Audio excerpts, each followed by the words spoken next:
समय व्यतीत होता जा रहा है और यक्षराज मुझे अपनी क्रीड़ा में उलझा रहे हैं। मुझे शीघ्र अतिशीघ्र इस व्यू से निकलना होगा। 4 मार्ग तो दिखाई दे रहे हैं निकलने के लिए और ये कह रहे हैं कि एक ही मार्ग है। प्रभु, यक्षराज ने तो यक्ष व्यू की नहीं, मृत्यु व्यू की रचना कर दी है और हनुमान के पास तो दिव्य वरदानों की शक्ति भी नहीं है। अब क्या होगा प्रभु? देवी देवताओं के वरदान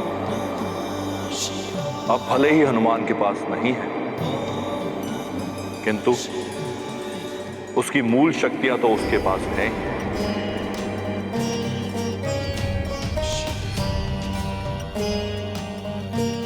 रुद्राक्ष होने के कारण अपनी देह का आकार बढ़ाने या घटाने जैसी लघिमा, गरिमा, महिमा आदि अष्ट सिद्धियां तो उसे जन्म से स्वतः ही मिली हुई।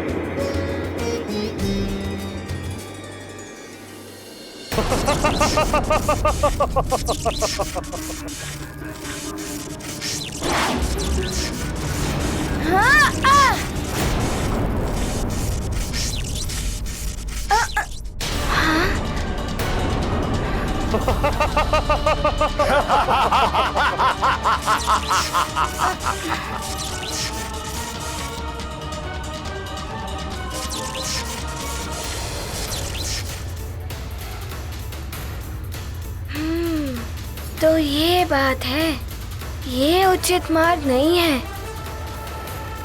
मुझे शीघ्र ही उचित मार्ग ढूंढना होगा।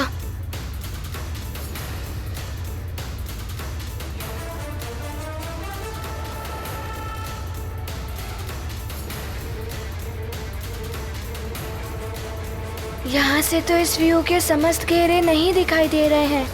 पुनः प्रयास करता हूँ।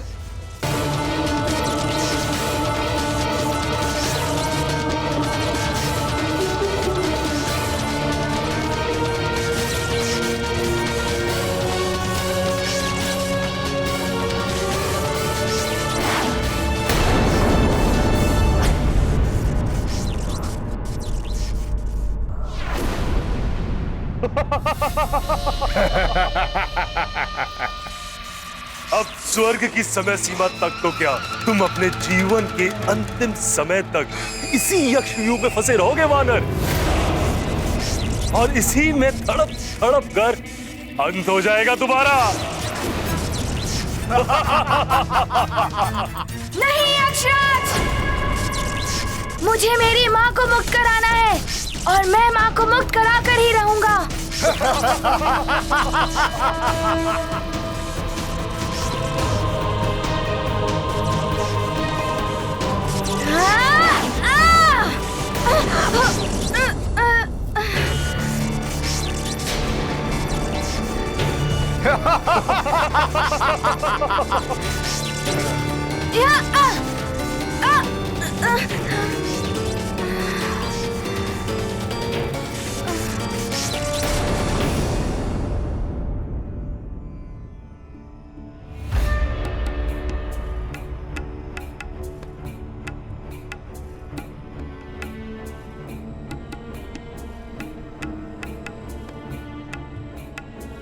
महारानी जी और उनकी माताजी बालकों के साथ झील की ओर क्यों जा रही हैं?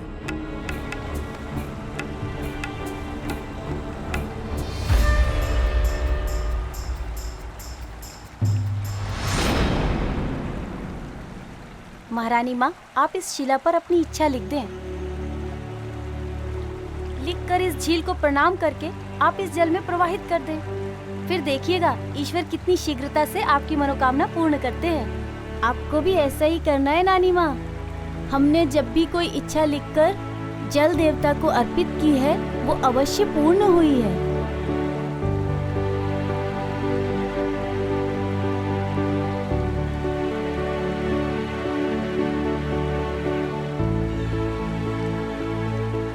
लीजिए, इस खड़िया से लिखिए।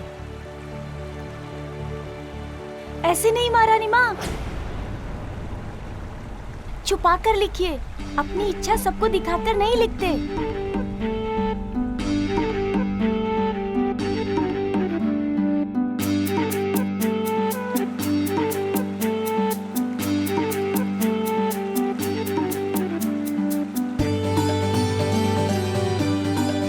हनुमान अपनी माता को लेकर सकुशल लौट आए। हे प्रभु, हनुमान के शीघ्र लौट आने की हमारी ये इच्छा पूर्ण करें आप।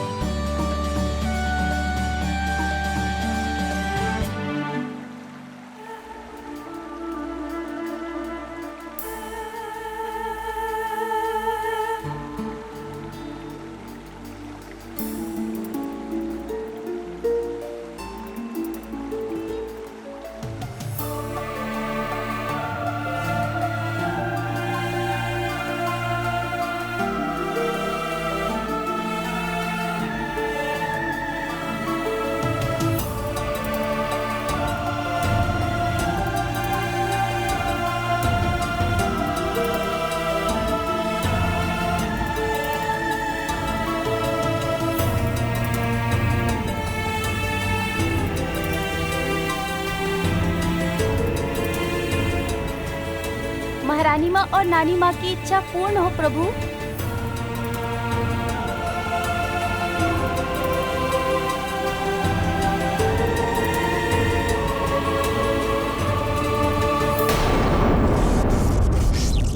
क्या करूं मैं?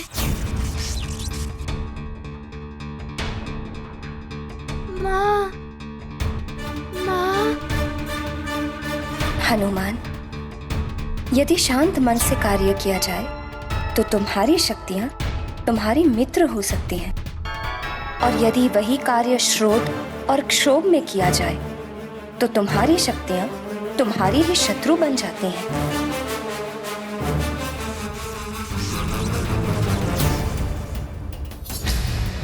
माँ ने जो सीख दी थी उसका पालन करना होगा। क्रोध और अनर्थक शीघ्रता में आगे बढ़ने से तो घायल ही हुआ मैं। इस प्रकार कैसे मैं उर्वशी मौसी और ऋषिवर जी को यहाँ से ले जा पाऊंगा और कैसे अपनी माँ को मुक्त करा पाऊंगा? मुझे शांत मन से इस व्यू से निकलने का उपाय सोचना होगा।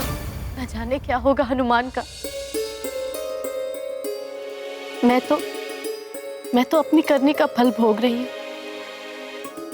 किंतु हनुमान वो तो निर्दोष है। मेरे कारण ही उसे ये दंड मिला है। हे प्रभु, रक्षा करो हनुमान की। माँ ने एकाग्रता और ध्यान की सीख भी दी थी। पुत्र हनुमान, सारे कार्य बल और स्फूर्ति से नहीं होते। कुछ कार्यों में धैर्य और ध्यान की आवश्यकता होती है। ध्यान? ये ध्यान क्या होता है माँ? ध्यान एकाग्रता की चरम सीमा होती है। मन को शांत रख के एकाग्रता और ध्यान से कार्य करना होगा, तभी इस उलझन से निकलने का उपाय मिल सकता है। क्या हुआ महाबली? कहाँ गया तुम्हारा बल? इतने में ही शिथिल पड़ गई तुम्हारी देह। व्यू की रचना को जाने बिना आगे नहीं बढ़ा जा सकता, किंतु यहाँ से तो पूर्ण यक्ष व्यू को देख ही नहीं पा रहा हूँ। अपना आकार घटाकर इस व्यू की रचना को देखा और समझा तो जा सकता है।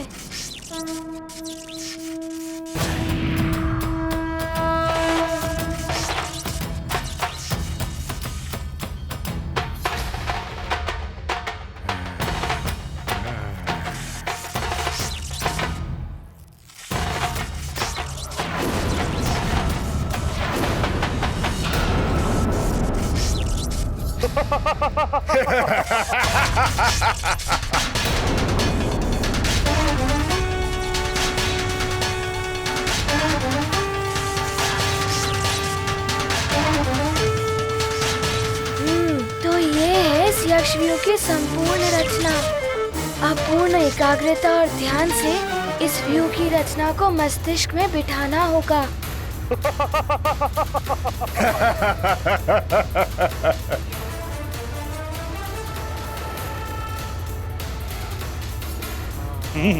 तो बानर चतुराई करने का प्रयास कर रहा है।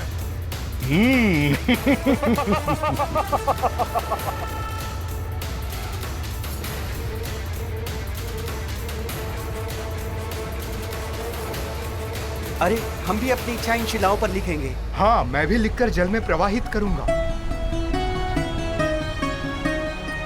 हम भी लिखेंगे प्रभु, हमारी भी इच्छा पूरी करेंगे। ये तो उत्तम विचार है। चलो चलो।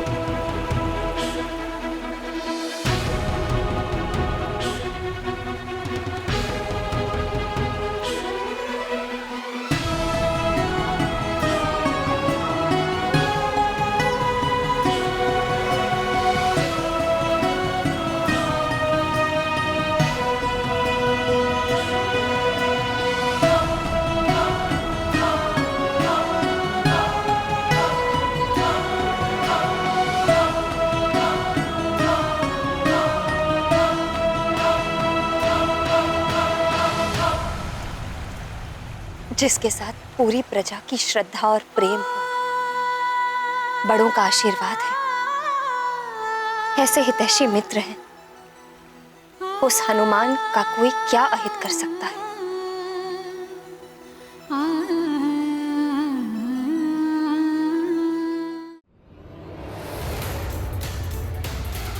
जी भर के देख लो वानर, तुम अपनी देह छोटी करके भी इस यक्षव्यूह से नहीं निकल पाओगे।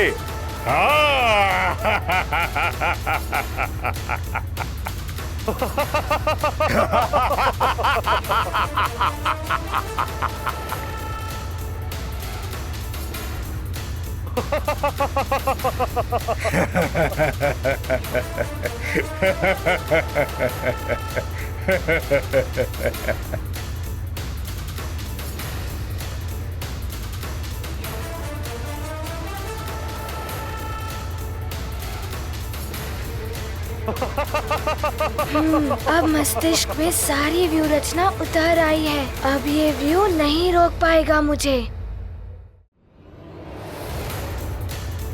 देख लिया इस यक्षव्यूह को जी भर के।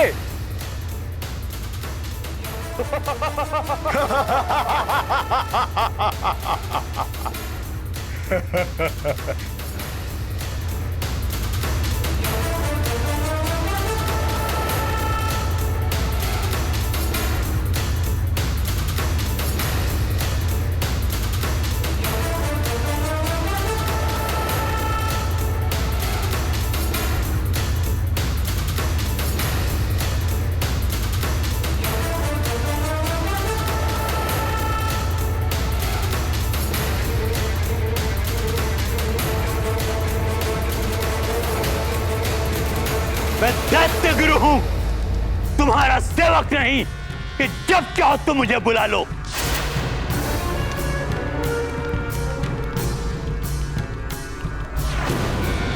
मैंने तुम्हारे लिए क्या क्या नहीं किया, बिना ग्रहण के भी रक्षा कवच सिद्ध करके दिया।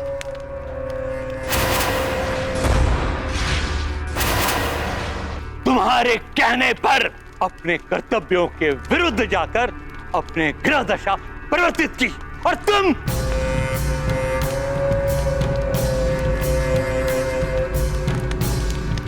अपनी रक्षा कवच तक नहीं बचा पाए।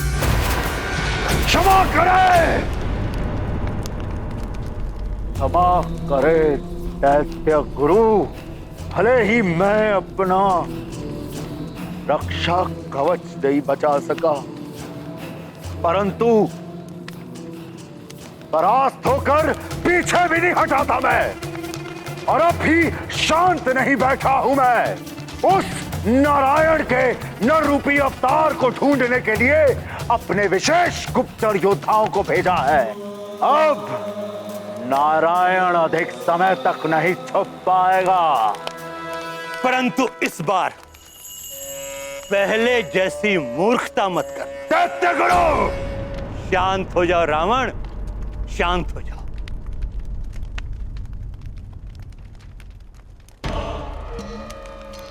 नारायण के उस नरोत्तार पर आक्रमण करने से पूर्व स्वयं को पूर्णतः अस्त्र शस्त्रों से सुसज्जित कर लेना। दानव शिल्पी मैं की सहायता से कालांतक और एकाग्नि जैसे दिव्यास्त्रों को अवश्य सिद्ध कर लेना।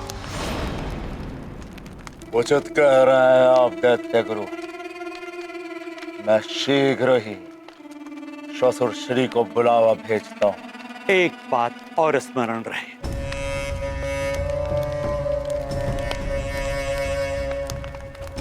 शिव जी की भक्ति ने ही तुम्हें शक्ति प्रदान की है और उनकी शरण कभी मत छोड़ना। शिव जी से जो मिलना था मिल चुका है, अब वो और क्या देंगे? उस दिन भी वो उस वानर और मेरे बीच यदि नहीं आते तो वानर मेरे हाथों मारा जाता। वो नहीं मारा जाता, तुम मारे जाते हनुमान के हाथों। उन्होंने तुम्हारे प्राण बचाए हैं रावण। रावण, इस अहंकार के आवरण को हटाओ अपने नेत्रों से और सत्य को देखना आरंभ करो। हरा कल्याण।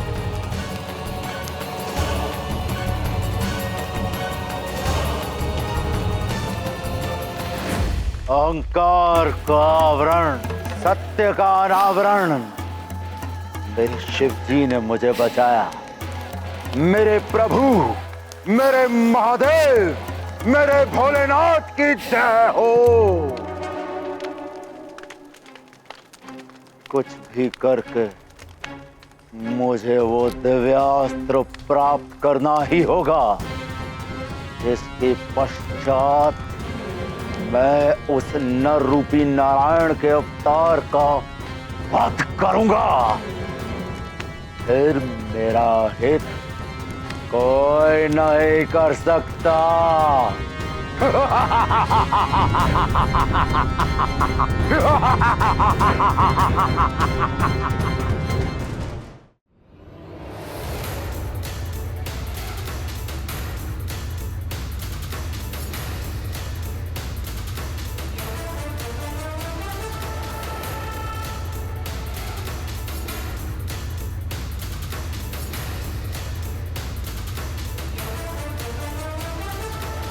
ये क्या? ये तो नेत्र बंद किए हुए आगे बढ़ रहा है। बढ़ने दो, मृत्यु की तरफ उठ रहे हैं इसके पांव। एक सूक्ष्म त्रुटि और इसका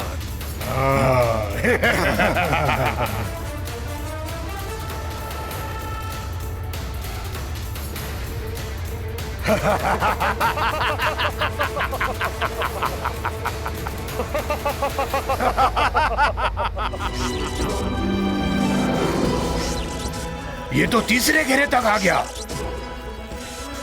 इसने यक्षव्यूह की रचना को समझ लिया। मैं इस यक्षव्यूह की रचना को ही परिवर्तित कर दूंगा। फिर नहीं निकल पाएगा ये इस घेरे से।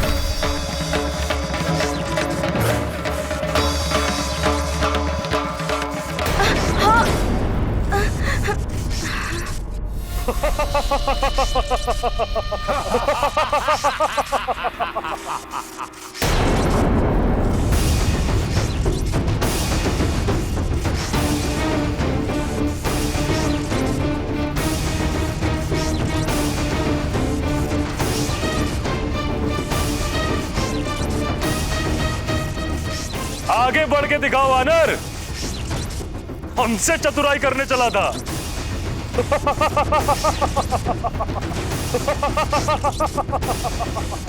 इस समय मेरे पास भले ही वरदानी शक्तियाँ नहीं, किंतु माँ का आशीर्वाद अवश्य है। मैं युद्ध करूँगा।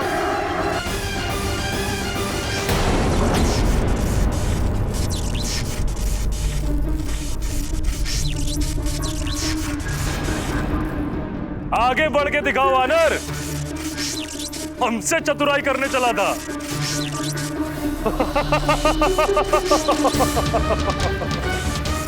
मैं पुनः व्यू रचना देखने का प्रयास करूंगा तो ये पुनः उसे परिवर्तित कर देंगे। इस प्रकार तो मैं कभी बाहर निकल ही नहीं पाऊंगा।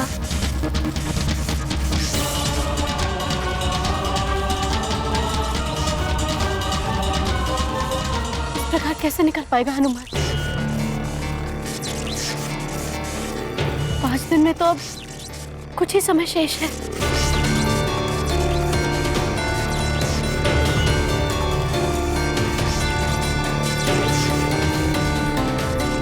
बहुत कम समय शेष है। कैसे निकलूं इस व्यू से? कोई तो उपाय होगा। माँ, पिताश्री, पिताश्री, यदि किसी युद्ध में मेरे हाथ से शस्त्र छूट जाए, मैं निहत्था हो जाऊं और मेरे बचाव के लिए मुझे कोई मार न सूझे, तो मुझे इस स्थिति में क्या करना चाहिए? ऐसे में पुत्र, एकमात्र यही उपाय रह जाता है जिससे तुम अपनी रक्षा कर सकते हो। ऐसे में शत्रु को ही अपनी ढाल बना लो। ऐसे ही रुके रहो हनुमान, इसी में तुम्हारी भलाई है।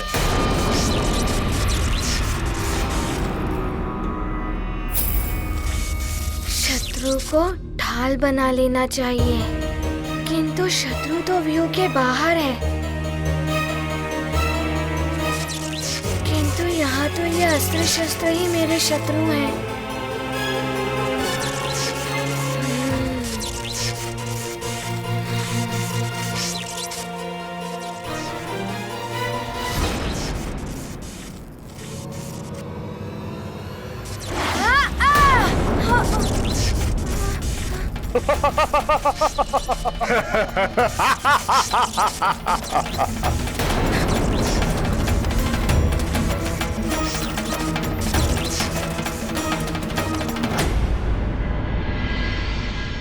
न जाने हनुमान कब आएगा। उसकी प्रतीक्षा की घड़ियां लंबी होती जा रही। धीरज धरो पुत्री, हम तुम ही नहीं, उसके मित्र, सुमेरु की सारी प्रजा सब व्याकुलता से उसकी प्रतीक्षा कर रहे हैं। वो आएगा, शीघ्र आएगा। अंजना! अंजना! बहुत ही उद्विग्न दिखाई दे रहे हैं केसरी जी। अवश्य ही कोई गंभीर बात है। ये क्या है अंजना?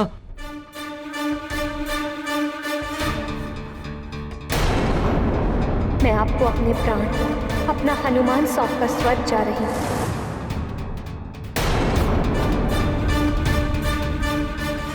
आज सच में कुछ अपरिचित सी, कुछ अलग सी क्यों लग रही है अंजना? हुआ क्या केसरी जी? ऐसा क्या है इसमें जो आप इतनी गंभीरता से अंजना को दिखा रहे हैं? इसके व्यवहार से प्रतीत हो रहा है जैसे ही इस पत्र को पहचानती नहीं। अंजना, तुम इस पत्र को पहचानती हो या नहीं? केसरी जी इस पत्र के बारे में ऐसे क्यों पूछ रहे हैं? मेरे प्रश्न का उत्तर दो अंजना। तुम इस पत्र को पहचानती हो या नहीं?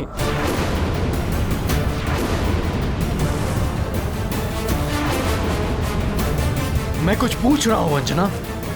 हाँ, मैं पहचानती हूँ इसे। इसे मैंने मंदिर के ग्रंथ में रखा हुआ देखा था।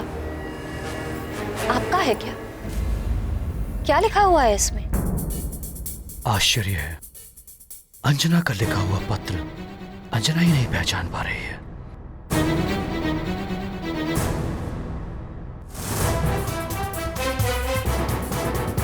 या तो इसे स्मरण नहीं, या ये मेरी अंजना नहीं। कुछ तो रहस्य है। ऐसा क्या है इसमें केसरी जी? कुछ तो ऐसा है इस पत्र में मां, जो एक अबूझ पहेली बनकर मेरे मन को उलझा रहा है।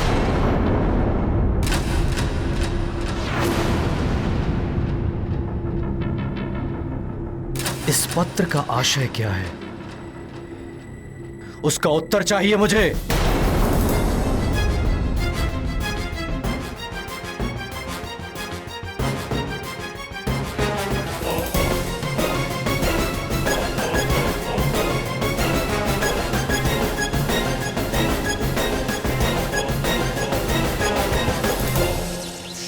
अति आनंद। शत्रु जी, वानर की उछल कूद देख तुम्हें भी आनंद आ रहा होगा। किंतु यक्षराज, ये वानर सारे अस्त्र शस्त्र क्यों एकत्रित कर रहा है? अरे वानर बुद्धि है ना, सोच रहा है सारे अस्त्र शस्त्र निकाल लेने से व्यू खंडित हो जाएगा।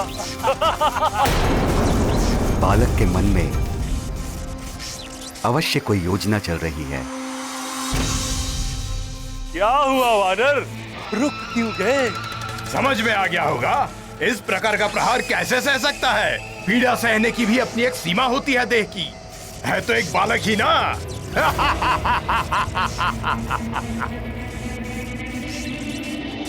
ये कर क्या रहा है?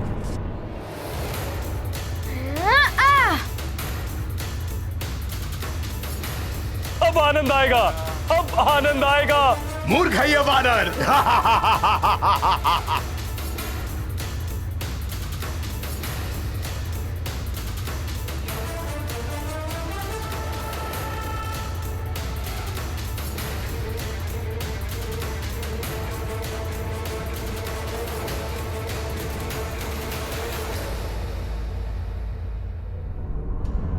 हो सकता है अंजना ने ये पत्र लिखकर मंदिर में रखा हो।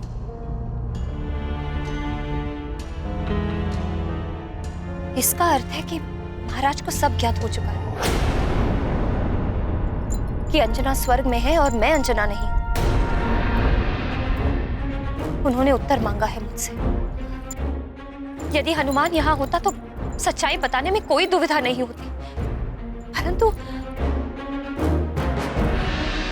अब क्या करोगी तुम? अब सच्चाई छुपाने से कोई लाभ नहीं है माँ। मैं अभी जाकर उन्हें सारी सच्चाई बता देती हूँ। नहीं, अभी ऐसा मत करो। हो सकता है हनुमान शीघ्र ही लौट आए। यदि तुमने अभी बता दिया तो केसरी जी कहीं कोई अनर्थ न कर बैठे। और हनुमान को दिए हुए तुम्हारे वचन का क्या होगा? माँ, मेरी एक विनती आपको माननी होगी। मेरे लौटकर आने तक भवन में सारे रहने वाले प्रियजनों का आपको उसी तरह से ख्याल रखना होगा जिस तरह से माँ रखती थी। हनुमान, मैं तुम्हें वचन देती हूँ पुत्र, मैं ऐसा ही करूँगी।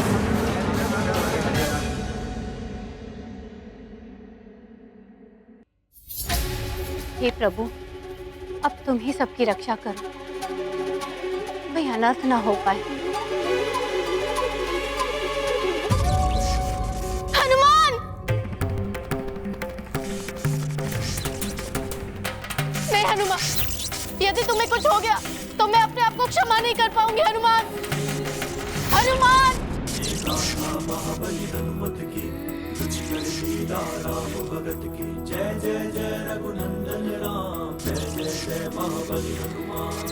संकट मोचन पर संकट छाया, ध्यान मात पिता का आया। जिनकी सीख बनी वरदान, यक्ष व्यूह का किया संधान। शत्रु अस्त्र का लौटाया वार, किया हनुमत ने प्रबल प्रहार। ध्वस्त हुआ व्यूह, टूटे बंधन, विजय पथ पर केसरी नंदन।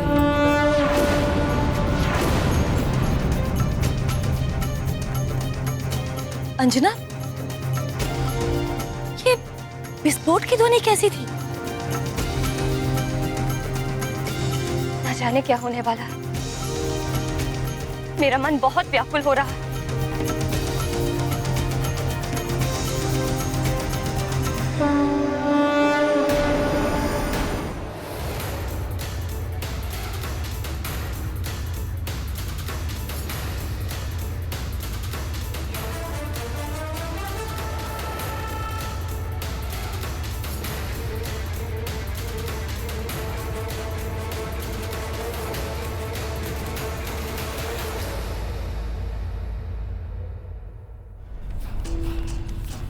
श्वासुर श्री, देवताओं के शिल्पी विश्वकर्मा ने तो अनेक दिव्यास्त्र बनाए हैं देवताओं के लिए। आप हम दानवों के शिल्पी हैं। आपने ऐसा कौन सा महाविध्वंसक अस्त्र या शस्त्र बनाया है हम असुरों के लिए? शीघ्र दिखाइए मुझे।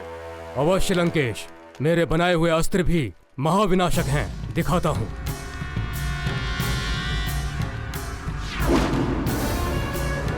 ये देखिए परुशस्त्र। इसकी तीव्र धार प्रस्तर से लेकर के लौह तक एक ही वार में काट सकती है। इसके पीछे जो नोक है, ये बाण की भांति किसी भी वस्तु को भेद सकती है।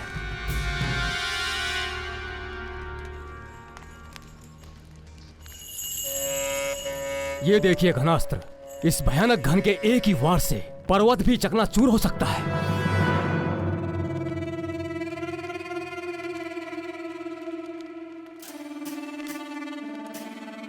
ये तुच्छ शस्त्र मुझे मत दिखाइए श्वासुरश्री। कदाचित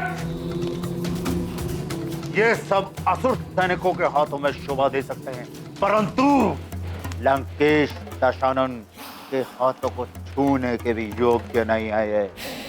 यदि आपने कोई दिव्यास्त्र बनाया है तो वो दिखाइए। दिखाता हूं।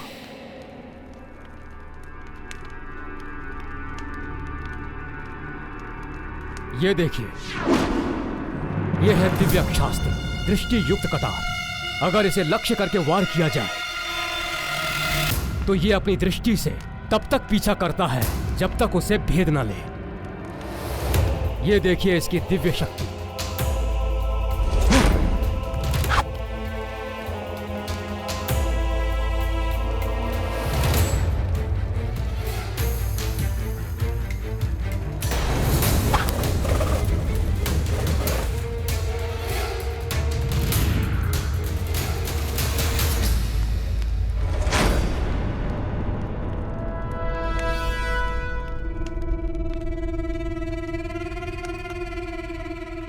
अच्छी कटार है,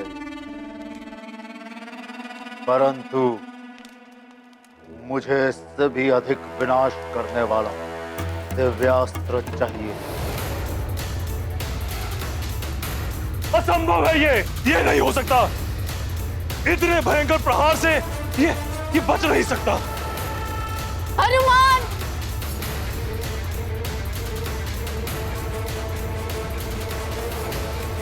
वहीं रुक जाओ बालक। एक व्यू तोड़ के ये मत समझना कि तुम योद्धा हो। ये यक्ष लोक है। तुम यक्ष लोक से कभी नहीं निकल पाओगे और ना ही तुम्हें कभी तुम्हारी मां मिलेगी। वो रह जाएंगी स्वर्ग में और तुम यही यक्ष लोक में।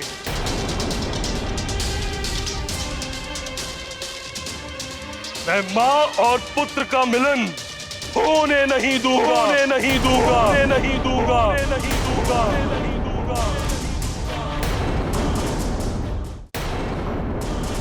इसे तो मैं देखता हूं यक्षराज।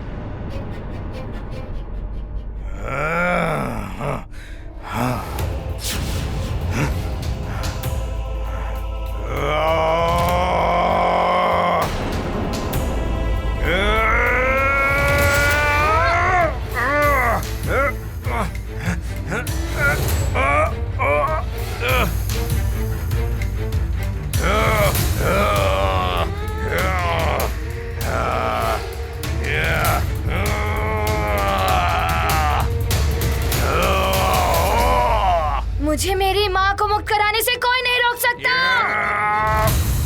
मैं रोकूंगा तुम्हें।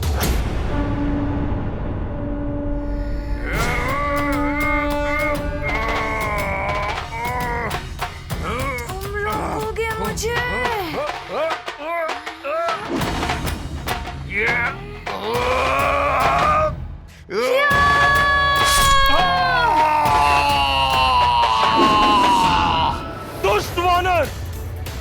तूने लंकेश्वर के प्रधान सेनापति शत्रुजीत का वध कर दिया। अब तुम्हें मुझसे कोई नहीं बचा सकता। तुम्हारी मृत्यु मेरे ही हाथों लिखी है, यक्षराज के हाथों।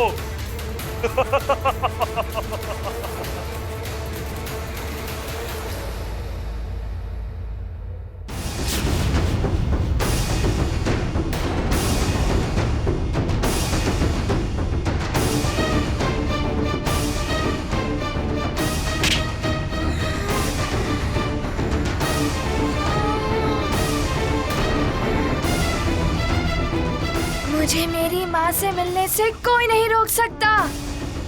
मुझे शीघ्र ही ऋषिवर जी को लेकर स्वर्ग पहुँचना होगा। मुझे मेरी माँ को मुक्त कराना है।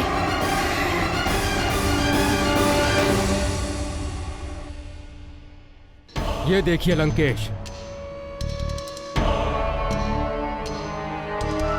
ये दिव्य खड़ग, इसकी विशेषता ये है कि जहां तक आपकी दृष्टि जाती है ये वहां तक वार करने में सक्षम है। देखिए,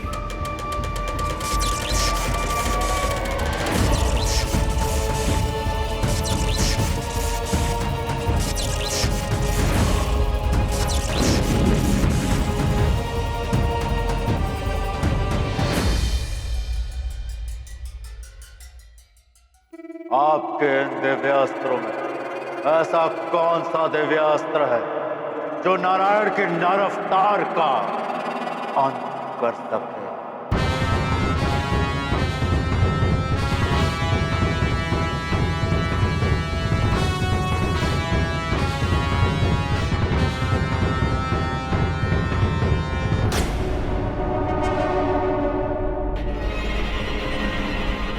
आपका मौन बता रहा है कि आपके पास ऐसा कोई दिव्यास्त्र नहीं है, परंतु मुझे उस छलिया विष्णु के नर अवतार का वध करने के लिए ऐसा दिव्यास्त्र चाहिए ही चाहिए। यदि आपको इस कार्य के लिए देव शिल्पी विश्वकर्मा के सहायता की आवश्यकता हो तो ले लीजिए। देव शिल्पी विश्वकर्मा हमारी सहायता क्यों करेंगे लंकेश? मैं ही हूं असुरों का विश्वकर्मा। मैं दूंगा आपको दिव्यास्त्र, मैं आपको सुरक्षा कवच दूंगा जो आपकी सहायता कर सके। भले ही शुक्राचार्य आपसे रुष्ट होकर चले गए हों, परंतु आप चिंता ना करें, मैं आपको वो दिव्यास्त्र दूंगा जो नारायण के नर अवतार का ही नहीं विष्णु का भी वध करने में सक्षम होगा। फिर भी यदि आपको देव शिल्पी विश्वकर्मा की आवश्यकता हो तो बता दीजिएगा। रावण है हम, नवग्रहों को तक बंदी बना दिया था हमने। विश्वकर्मा को विवश करना तो साधारण सी बात है।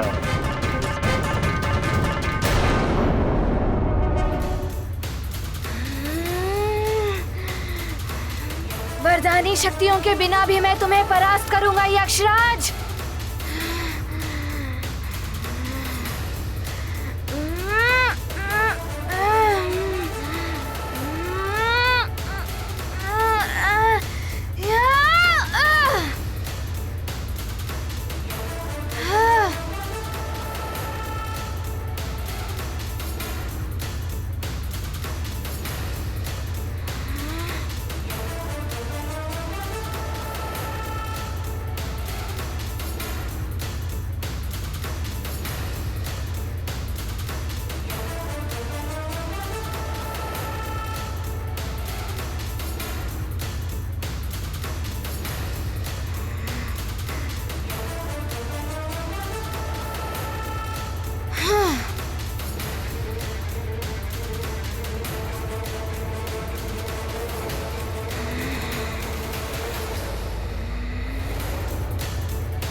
पैर हटाओ, दुष्ट वानर। वानर छोड़ दो मुझे।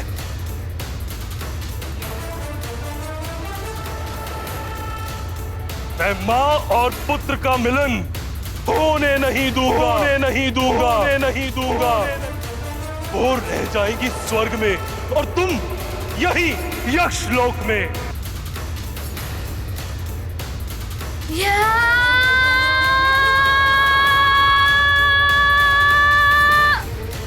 रुक जाओ हनुमान, रुक जाओ। यक्षवध करने से महापातक दोष लगता है पुत्र। इससे ब्रह्म दोष के भागी हो जाओगे तुम। हनुमान, आप क्यों मोल लेना चाहते हो? छोड़ दो मुझे। मैं माँ और पुत्र का मिलन होने नहीं दूंगा, होने नहीं दूंगा।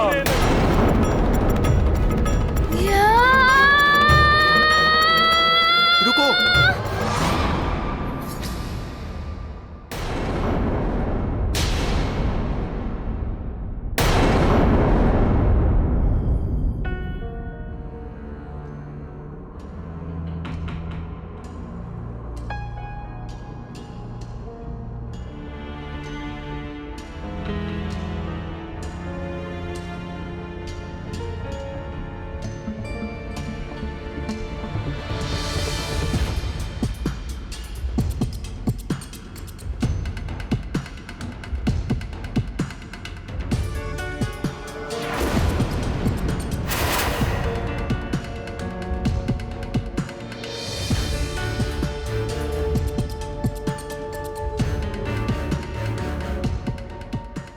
महाराज,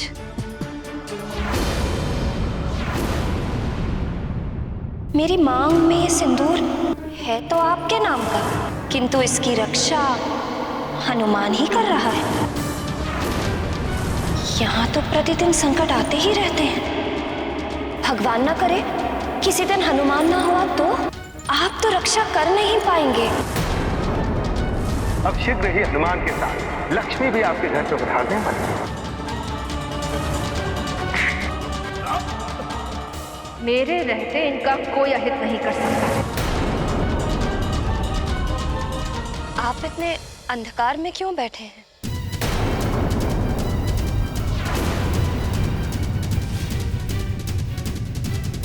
यदि तुम उजाले में आ जाओगी तो मेरे भीतर और बाहर का अंधेरा एक क्षण में छट जाएगा।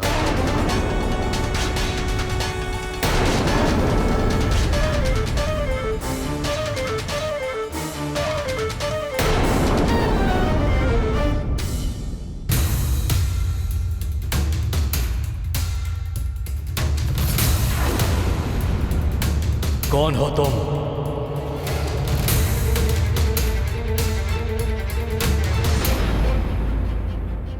यक्ष वध करने से महापातक दोष लगता है पुत्र। इससे ब्रह्म दोष के भागी हो जाओगे तुम। हनुमान अबोध है, ब्रह्म दोष की गंभीरता से परिचित नहीं होगा। इसे महापातक से नहीं रोका तो अनर्थ हो जाएगा। मेरे ही कारण ये एक बड़े पाप का भागी हो जाएगा। हनुमान, तुम यहाँ किसी का वध करने नहीं आए हो। मत मारो उसे। यदि यक्षवध का महापातक दोष तुम पर लग गया तो तुम अपनी माता को कैसे मुक्त कराओगे? कैसे ले जाओगे माँ को वापस? स्मरण करो अपनी माता को पुत्र, स्मरण करो।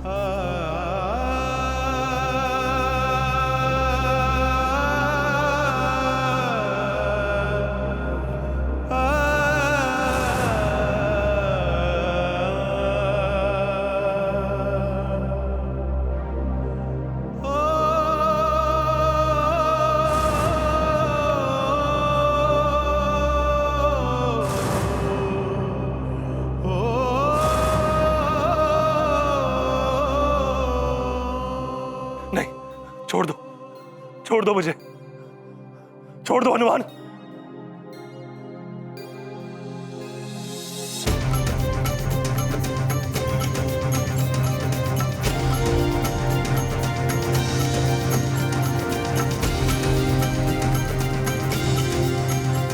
क्षमा क्षमा हनुमान। ये गाथा महाबली हनुमत की रुचिकर ली लीला राम भगत की जय जय जय रघुनंदन राम जय जय जय महाबली हनुमान। हनुमत का अद्भुत स्वरूप धारण किया अब रौद्र रूप। यक्षराज भयभीत हुआ हरे हनुमत त्रिशूल और गदा। चरणों में गिर करता वंदन यक्ष वीर हैं केसरी नंदन। शत्रु जिनके पार न पाए मित्रों को जो हृदय लगाए। गाथा महाबली हनुमत की रुचिकर लीला राम भगत की जय जय जय रघुनंदन राम जय जय जय महाबली हनुमान। नारायण नारायण, हनुमान का ये यक्षवीर रूप महाकल्याणकारी है। जय यक्षवीर हनुमान।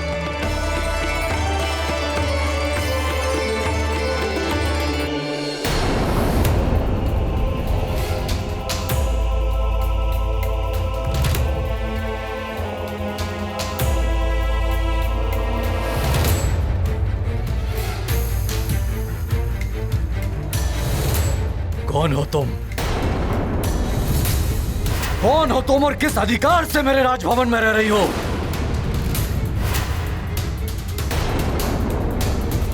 मेरी अंजना कहां है? क्या किया तुमने मेरी अंजना के साथ? बोलो।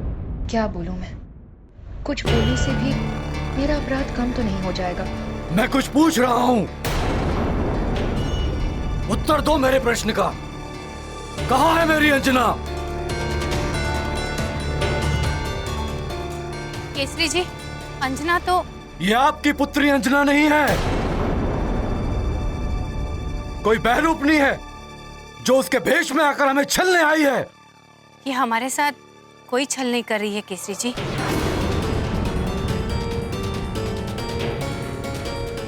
क्योंकि मुझे सब ज्ञात है इसके बारे में।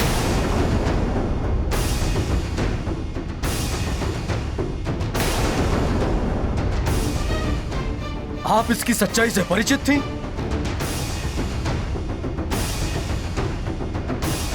फिर भी आपने कुछ नहीं कहा। क्या व्यवस्था थी आपकी? कोई व्यवस्था नहीं है केसरी जी। मैं सच्चाई जानते हुए भी इसीलिए चुप रही क्योंकि इस संकट की घड़ी में आप और उद्विग्न ना हो उठे और कोई अनर्थ ना हो जाए। ये बहरूपनी है, किंतु ना ही ये हमारे साथ कोई छल कर रही है, ना ही इसने कुछ अनुचित किया है। ये बहरूपनी मेरी अंजना का रूप धारण करके मुझे छल रही है। मेरे सुमेरु को, मेरे राज्य को मुझे छल रही है और आप कह रही हैं इसने कुछ भी अनुचित नहीं किया। पुत्र, इसने मेरी रक्षा की है, आपको बचाने के लिए राक्षसों से तक युद्ध किया है, प्रजा को चमगादड़ के रूप में भवन में घुस आए राक्षसों से बचाया, उनकी सेवा की है। कुछ भी किया हो इसने मेरी अंजना का रूप धारण करके बहुत बड़ी भूल की है। देशद्रोही है ये, इसने मुझे और मेरी प्रजा को छला है। इसका दंड इसे अवश्य मिलेगा। तुम्हारा ये मौन तुम्हारे अपराध को कम नहीं कर सकता है।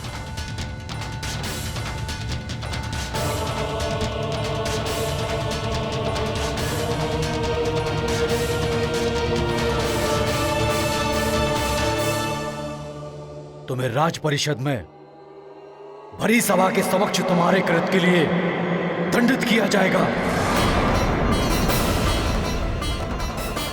ऐसा मत कीजिए केसरी जी, राज परिषद की न्याय व्यवस्था बहुत कठोर है।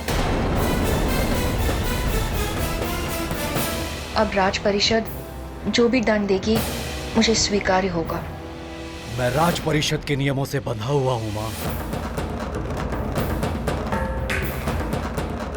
राज परिषद के समक्ष तुम्हारा न्याय होगा, तब तक मैं तुम्हें बंदी बनाकर रखने का आदेश देता हूं।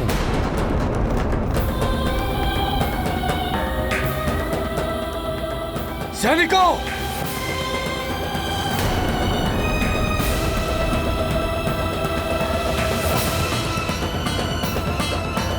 यक्षराज जी, मेरी माँ के कारण आपके प्राण बचे हैं। अब आप उर्वशी मौसी और ऋषिवर जी को मुक्त कर दीजिए। मैं ऐसा नहीं कर सकता हनुमान। यक्षराज, अभी तो तुम हनुमान से क्षमा प्रार्थना कर रहे थे और अब इन्हें ही मना कर रहे हो। प्रतीत होता है कि तुम्हारा मति भ्रम अभी तक टूटा नहीं। ऐसा नहीं है उर्वशी, यक्षलोक का नियम है, यक्ष तभी कुछ दे सकता है जब उसे कुछ प्राप्त हो। हनुमान, मैं उर्वशी और ऋषि को तुम्हें तभी सौंप सकता हूं जब तुम प्रतिबल स्वरूप मुझे कुछ प्रदान करो। हाँ, ये विनिमय का नियम यक्षलोक का ही है। बिना कुछ दिए यहाँ से ले नहीं जा सकते, चाहे यक्षराज को इसके लिए युद्ध ही क्यों ना करना पड़े, अपने प्राण ही क्यों ना गंवाने पड़े। यक्षराज जी, मैं यहाँ किसी के प्राण हरने नहीं आया हूँ। मैं तो बस उर्वशी मौसी और ऋषिवर जी को यहाँ से ले जाना चाहता हूँ। स्वर्ग के समय सीमा के अनुसार मेरे पास समय बहुत ही कम है। इनके प्रतिफल के रूप में आप मुझसे जो भी चाहें मांग लीजिए।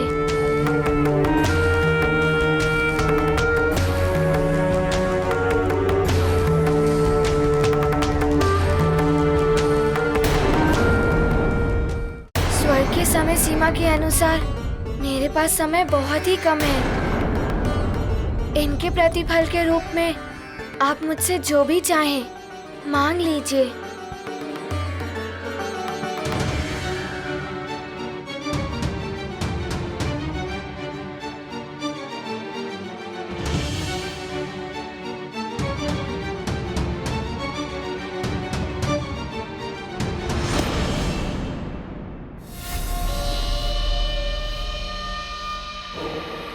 तुम्हारे पास ऐसी कोई भी मूल्यवान वस्तु दिखाई नहीं दे रही जो मैं तुमसे मांग सकूं,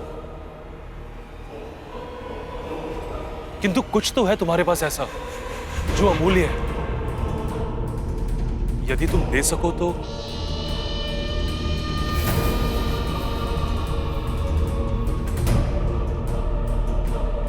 लगता है ये कपटी यक्षराज पुनः कोई चाल चलने वाला है। यक्षराज जी, इन दोनों की मुक्ति मेरी माँ की मुक्ति से जुड़ी हुई है, जो मेरे लिए सर्वोपरि है।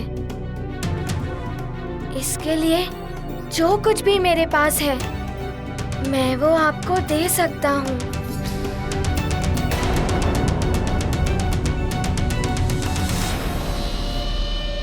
अब तक जितने भी दिव्य पुण्य तुमने अर्जित किए हैं या कहीं से भी तुम्हें प्राप्त हुए, वो समस्त पुण्य तुम मुझे दान के रूप में प्रदान करना।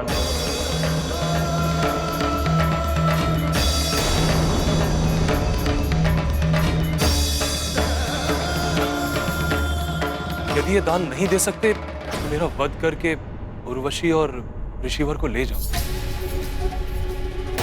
यक्षराज अनुचित कर रहा है हनुमान के साथ। इतना बड़ा दान मांग लिया इससे। कोई कैसे अपना पुण्य किसी और को दे देगा? हनुमान ऐसा नहीं कर सकता।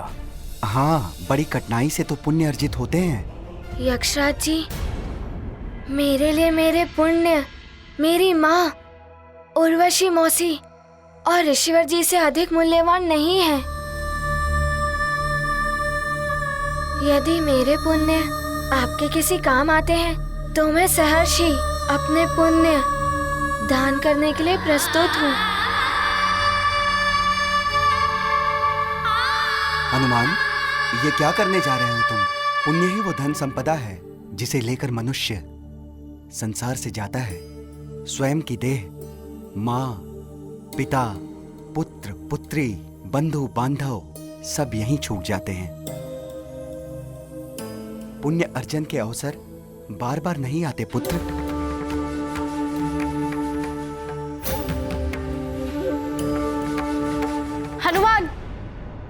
इस यक्षराज की बातों में मत आना, ये तुम्हें उलझा रहा है। मैं विवश हूं हनुमान। तुमने मुझे परास्त तो कर ही दिया है, अब तुम चाहो तो उर्वशी और ऋषिवर को मेरा वध करके ले जा सकते हो। प्रभु, दान करना तो स्वयं में ही पुण्य का कार्य है, तो फिर सभी हनुमान को पुण्यों का दान करने से क्यों रोक रहे हैं? क्योंकि उससे हनुमान के पुण्य का क्षय हो जाएगा। ये नहीं, पुण्य का क्षय होने से मनुष्य पतन की ओर अग्रसर हो जाता है, किंतु पुण्य का संचय स्वर्गलोक से लेकर इंद्रपथ का भी अधिकारी बनाता है। मोक्ष का मार्ग प्रशस्त करता है। जिस प्रकार धन संपदा मनुष्य को संसार में मान सम्मान और प्रतिष्ठा दिलाती है, उसी प्रकार पुण्य ऐसा धन है जो इलोक से लेकर परलोक तक मान सम्मान और प्रतिष्ठा का कारण बनता है। धन संपदा तो मनुष्य छल बल और दुष्कर्म से भी प्राप्त कर लेता है, किंतु पुण्य कभी छल बल से प्राप्त नहीं होता।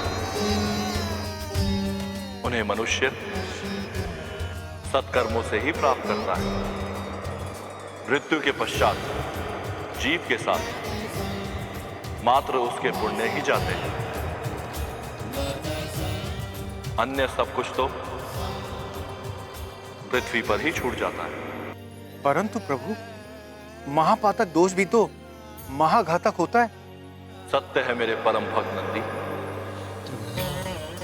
महापातक दोष लगने से भी पुण्यों का क्षय हो जाता है। जिसे महापातक दोष लगता है वह ब्रह्म दोष का भी भागी हो जाता है। उसे रौरव नरक की यातना भोगनी पड़ती है।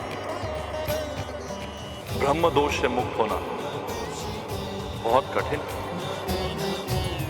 इसलिए सदैव महापातक से बचना चाहिए और सत्कर्म द्वारा पुण्य का संचय करना चाहिए।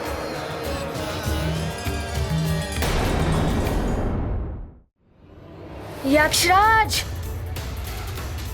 मेरी दृष्टि में प्राणों से अधिक मूल्यवान कुछ नहीं होता, भले ही वो आपके प्राण हो या किसी अन्य के। मैं केसरी नंदन अंजने हनुमान अपने अभी तक के अर्जित हुए सभी पुण्यों का दान यक्षराज जी को देता ये गाथा महाबली हनुमत की, रुचिकर लीला राम भगत की। जय जय जय रघुनंदन राम, जय जय जय महाबली हनुमान। यक्ष ने मांगा पुण्य का दान, हर्षित देते हैं हनुमान। है अपूर्व पुण्यों का बलिदान, तीनों लोक में है गुणगान। मिली मुक्ति हुए रक्षित प्राण, आंजनेय ने किया महादान। मातृभक्त का त्याग महान, महावीर महादानी हनुमान। ये गाथा महाबली हनुमत की, रुचिकर लीला राम भगत की। जय जय जय रघुनंदन राम, जय जय जय महाबली हनुमान। मैं केसरी नंदन अंजने हनुमान अपने अभी तक के अर्जित हुए सभी पुण्यों का दान यक्षराज जी को देता हूँ।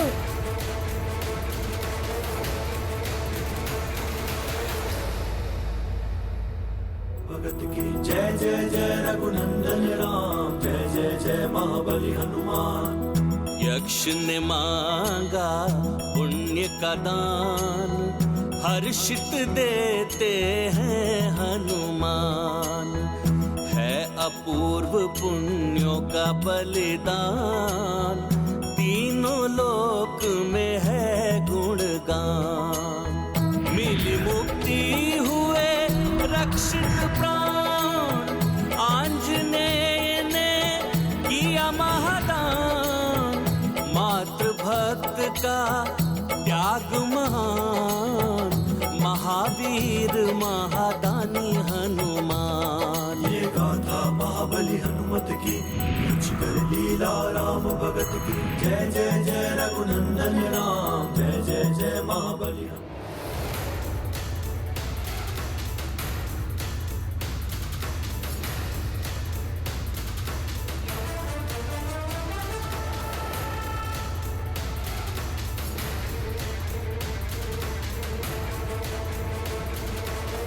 पुण्य दान सर्वश्रेष्ठ दान है। अपने पुण्यों का त्याग करके हनुमान ने त्याग वीरता के सर्वोच्च शिखर को छू लिया है। यक्षवीर हनुमान का ये महादानवीर स्वरूप जगत में अनुपम है। नारायण नारायण।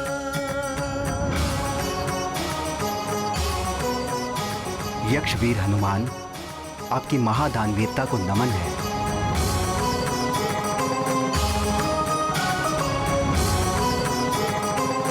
महादानवीर हनुमान, प्रणाम है तुम्हें।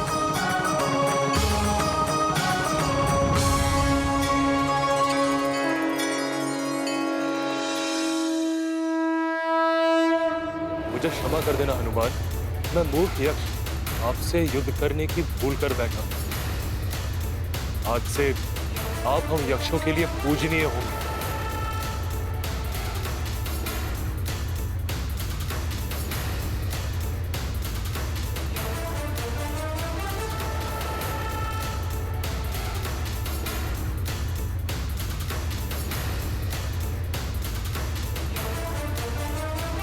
बोलो यक्षवीर हनुमान की जय, दानवीर हनुमान की जय। यक्षवीर हनुमान की जय, दानवीर हनुमान की जय।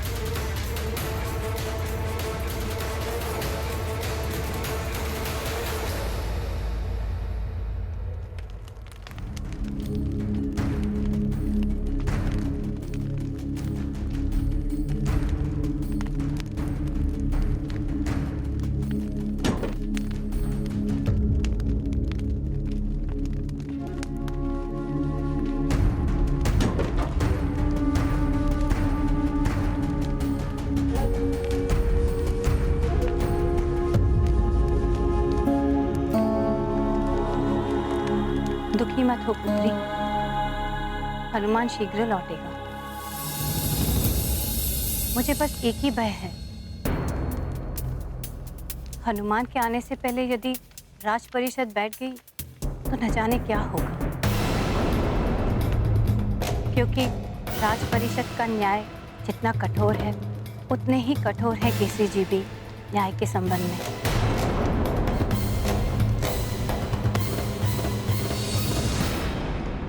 दंड से भय नहीं लगता माँ, बस दुख इस बात का है कि हनुमान को जो वचन दिया था कि उसके लौट कर आने तक मैं अंजना का उत्तरदायित्व संभालूंगी, उसे मैं निभा नहीं पाई। अब तो मुझे इस अंजना के रूप का भी त्याग कर देना चाहिए। ऐसा मत करना पुत्री, मैं नहीं चाहती कि तुम्हें कोई मार्जरिका के रूप में देखे और कोई अनर्थ कर बैठे। अनर्थ तो हो गया है माँ, अब कैसा भय? हनुमान को दिए हुए वचन का इतना तो पालन कर ही सकती हो कि जब तक वो लौट कर नहीं आता तब तक तुम सबके समक्ष अंजना के रूप में रहो।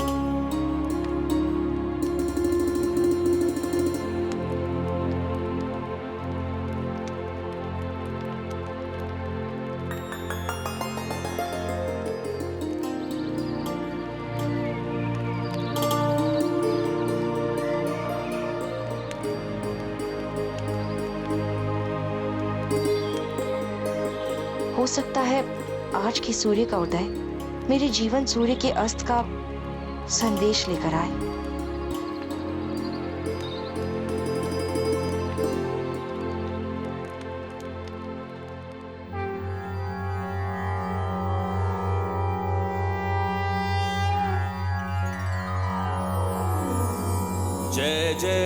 हनुमत यक्षवीरम महागंभीर महात्यागवीरम जय जय जय हनुमत यक्षवीरम दिव्य रूप अति विकट विशाला गदा त्रिशूल धर महाबल धीरम जय जय जय हनुमत यक्षवीरम तुम ही यक्षों के भाग्य विधाता पुण्य प्रदाता ज्ञान गुणशीलम जय जय जय हनुमत यक्षवीरम जय जय जय हनुमत यक्षवीरम तीनों लोक के तुम ही सहैया गृह सृष्टि बचैया अंजनी सुतम जय जय जय हनुमत यक्षवीरम महागंभीर महात्यागवीरम जय जय जय हनुमत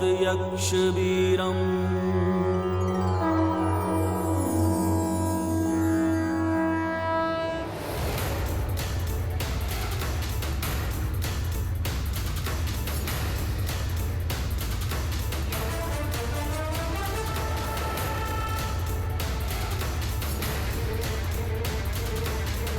ये लीजिए यक्षराज जी, आपका त्रिशूल और ये आपकी गदा। अब मुझे शीघ्र ही अविलंब स्वर्ग के लिए निकलना होगा। स्वर्ग की समय सीमा के अनुसार मेरे पास कुछ ही प्रहर शेष हैं। मेरे नेत्रों पे पड़ा अहंकार का आवरण अब उतर चुका है हनुमान। ये शस्त्र आप पे उठा के मैंने बहुत बड़ी भूल की। अब ये शस्त्र किसी भी अनुचित कार्य के लिए कभी नहीं उठेंगे। ये मेरा वचन है आपको।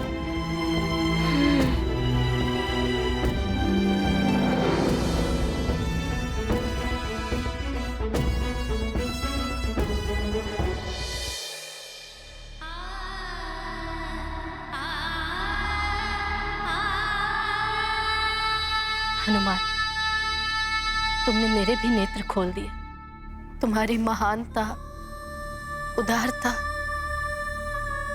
अद्वितीय है। यदि तुम चाहते तो केवल ऋषिवर को यहाँ से मुक्त करा के ले जा सकते थे, किंतु तुमने मेरी मुक्ति के लिए अपने पुण्यों का भी दान कर दिया। धन्य हो तुम हनुमान, और धन्य है तुम्हारी माता अंजना जिसने तुम्हें ऐसे संस्कार दिए।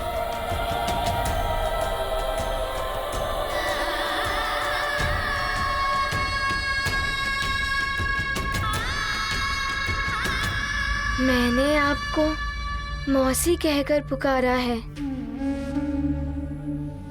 और मौसी भी माँ के समान ही होती है ना। आपकी मुक्ति मेरी माँ की मुक्ति के ही समान है पुत्र हनुमान।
इसे मृत्यु दंड मिलना चाहिए। इसे मृत्यु दंड मिलना चाहिए। अवश्य इसे मृत्यु दंड मिलना चाहिए। इसे तत्काल दंड मिलना चाहिए। इसी क्षण इसे दंड मिलना चाहिए। इसी क्षण महाराज इसे दंड दीजिए।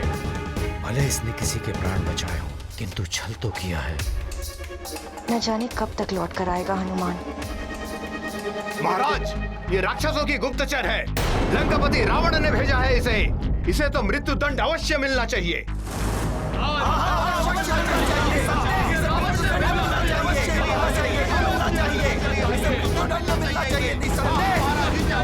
महाराज, इसने महारानी का रूप धारण करके उनकी पवित्रता का अपमान किया है।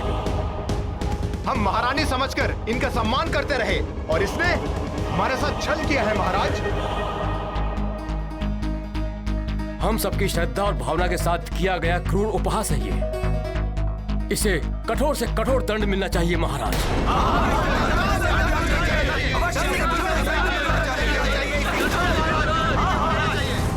कदाचित इसी प्रकार मेरे पापों का प्रायश्चित होना होगा। अब हनुमान के लिए जो भी दंड मिले मुझे स्वीकार है।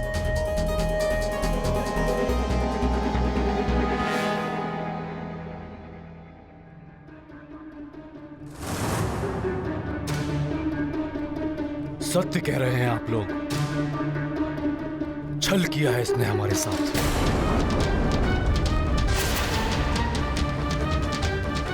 महारानी अंजना की पवित्रता के साथ परिहास किया है।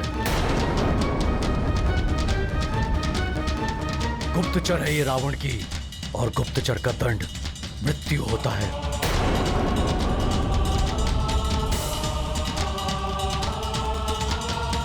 किंतु हमें यह भी नहीं भूलना चाहिए कि ये एक स्त्री है।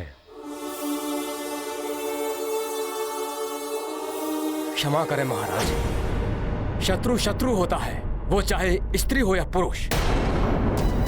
उसे दंड से छुटकारा नहीं मिल सकता।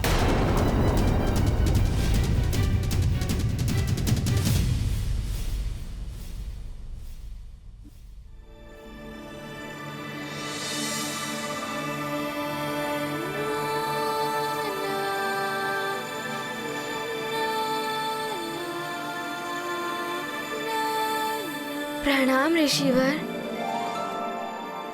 ऋषिवर जी, आपको मेरी एक सहायता करनी होगी। अवश्य हनुमान, तुमने मुझे मुक्ति दिलाई है। मुझे श्राप देने से रोककर मेरी तपस्या क्षय होने नहीं दी तुमने। तुम्हें पूर्ण अधिकार है मुझसे कुछ भी प्राप्त करने का।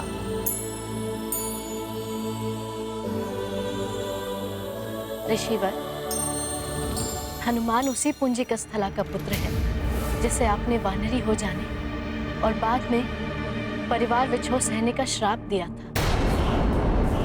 जा! तू भी वानरी हो जाएगी।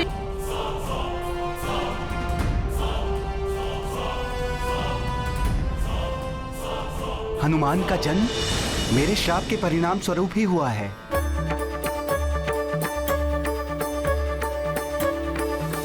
हनुमान, तुम्हें मेरा बहुत बहुत आशीर्वाद। देखो ना उर्वशी, ईश्वर की लीला, मेरा श्राप भी वरदान बन गया हनुमान की मां के लिए।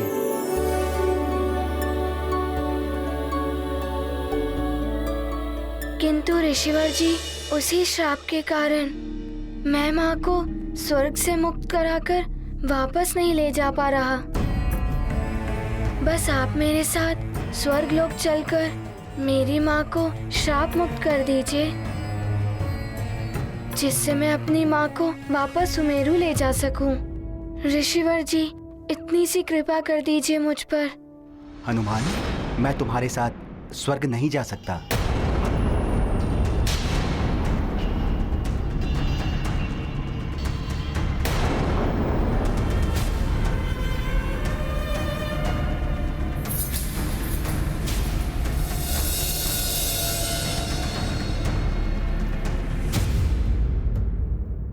पुत्र हनुमान, स्वर्ग गमन के लिए उचित मुहूर्त देखना पड़ता है, और ऋषियों का स्वर्ग गमन तो अन्य सबसे भिन्न होता है। अतः तुम स्वर्ग के लिए प्रस्थान करो, मैं उचित मुहूर्त पर पहुंच जाऊंगा। किंतु ऋषिवर जी, मेरे पास स्वर्ग की समय सीमा के अनुसार कुछ ही प्रहर शेष हैं। हनुमान, मैं उचित मुहूर्त पर पहुंच जाऊंगा पुत्र, ये तुम्हें मेरा वचन है। ऋषिवर जी, मैं स्वर्ग में आपकी प्रतीक्षा करूंगा। प्रणाम। सफल मनोरथ भवा।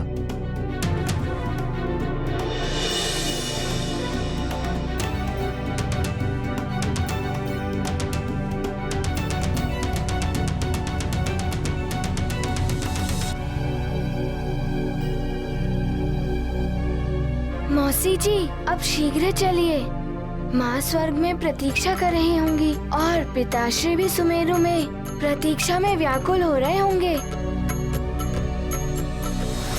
हाँ महाराज, हमें ये कदापि नहीं भूलना चाहिए कि ये हमारे प्रिय युवराज के प्राण हरने यहाँ आई थी।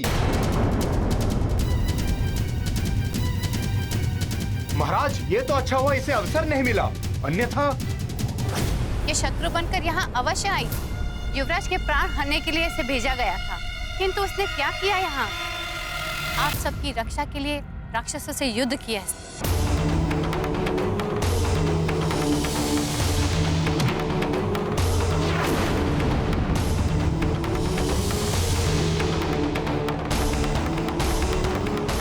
वो सब दिखावा था इसका, जिससे ये हम सबका विश्वास प्राप्त कर सके। यदि वो दिखावा था तो इसने अकेले में मेरे प्राण क्यों बचाए? मर जाने देती मुझे। इन सब से इसके अपराध कम नहीं हो जाते। मंत्री जी, आपके महाराज के प्राण बचाने के लिए इनके साथ कंधे से कंधा मिलाकर उस परिस्थिति में भी लड़ी जब इसकी रूप परिवर्तन की शक्ति छीन गई थी, किंतु इसने उसकी चिंता न करते हुए राक्षसी रूप में आकर ही प्राण बचाए थे महाराज के।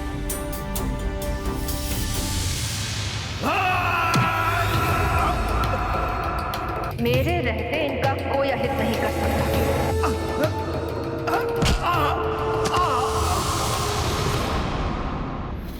उस समय राक्षसी रूप में देखकर इस पर कोई भी आक्रमण कर सकता था। यदि ये चाहती तो अपने को छुपाए भी रख सकती थी, किंतु महाराज को संकट में देखकर ही सामने आई और राक्षसों से युद्ध किया। किंतु राक्षस कभी नर और वानर के मित्र नहीं हुए। उन्होंने सदैव मनुष्यों के साथ शत्रुवत व्यवहार किया है। इतिहास इस तथ्य का साक्षी है। इतिहास परिवर्तनशील होता है सेनापति जी। महाराज, मेरी आपसे विनती है, महाजरिका के मित्रवत कार्यों को देखते हुए इससे एक अपराधी या शत्रुभाती व्यवहार ना किया जाए। किंतु मित्र इस प्रकार मुखौटे के पीछे अपना मुखड़ा छिपाकर नहीं रहते, जबकि इसका तो भेद खुल चुका था। महाराज, ये तो कब की सामने आ चुकी होती, किंतु मैंने ही इसे ऐसा करने से रोका था। अनुचित है ये। इसे मेरी अंजना का रूप धारण करने का कोई अधिकार नहीं।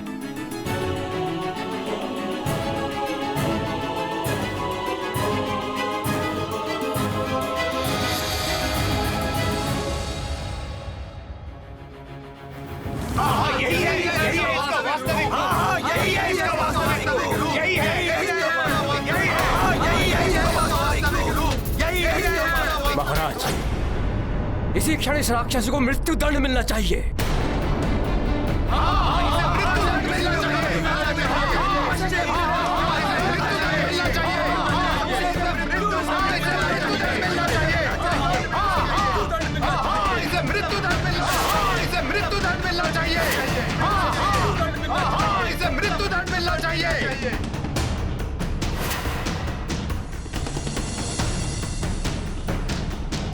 हनुमान, आपने मुझे बुराइयों से मुक्त कराया। मेरी शुभकामनाएं हैं कि आप शीघ्र ही अपनी माता को भी मुक्त करा सके। मैं आपको यक्षलोक के स्मृति चिन्ह स्वरूप कुछ भेंट करना चाहता हूं।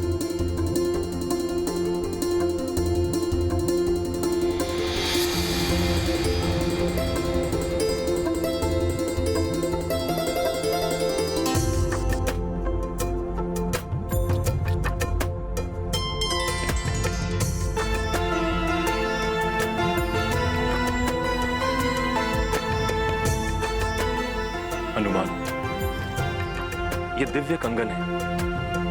ये कंगन मैंने अपने प्रथम युद्ध में जीते थे। आप इन्हें भेंट स्वरूप स्वीकार करें।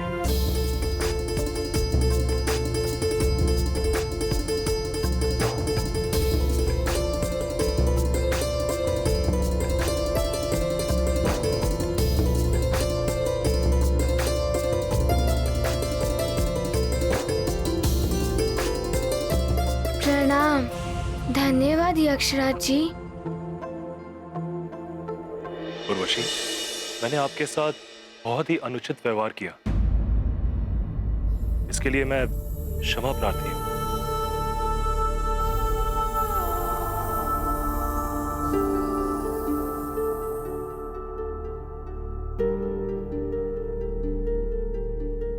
चलिए मौसी जी।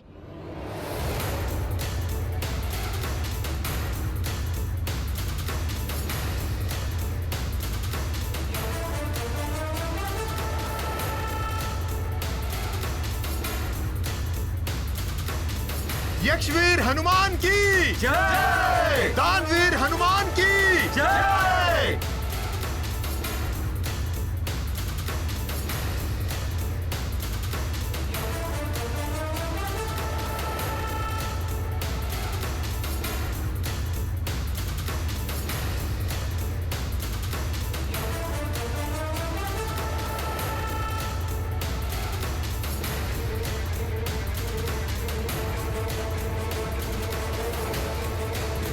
प्रणाम।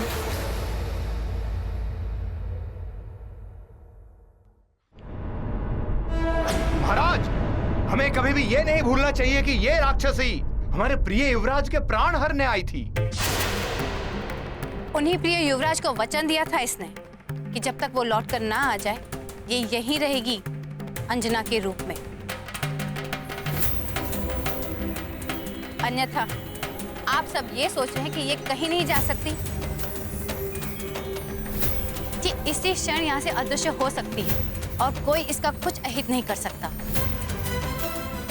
महाराज, सत्य तो ये है कि ये भले ही राक्षसी है किंतु इसका हृदय परिवर्तन हो चुका है और सच्चा न्याय यही है कि एक अपराधी को सुधरने का अवसर प्रदान किया जाए। अतः मेरी आपसे विनती है कि आप जो भी निर्णय ले सोच समझ कर लें।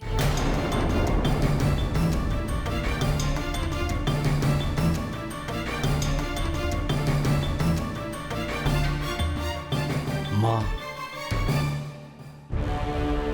आप सत्य कह रही हैं। इसने अपराध किया है, किंतु आपने अपने तर्कों से मेरी दुविधा को समाप्त कर दिया है। मंत्री जी, सेनापति और यहां उपस्थित सभी सुमेरु वासियों, मैं आपकी भावनाओं का सम्मान करता हूं। मैं ही नहीं, आप सभी इस सत्य से परिचित हैं कि सुमेरु में आज तक ना किसी नारी का अपमान हुआ है और ना कभी होगा। मार्जरिका ने भले ही राक्षस वंश में जन्म लिया हो, किंतु वो भी एक स्त्री है। इसके आने का उद्देश्य क्या था यह मुझे नहीं पता, किंतु इसके द्वारा किसी को किसी भी प्रकार की हानि नहीं पहुंची। अतः मैं केसरी इसे इसके कृत्य के लिए दंड न देकर इसे क्षमा प्रदान करता हूं। नहीं,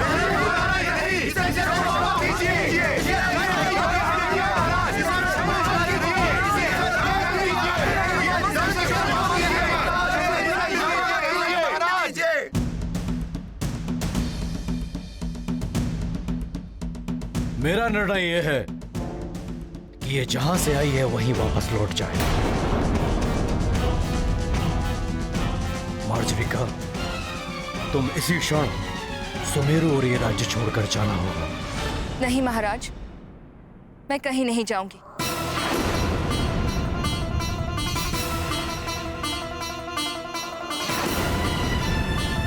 ये क्या कह रही है? केसी जी ने क्षमा करके उपकार किया है इस पर, इसे तो शीघ्र चली जाना चाहिए था।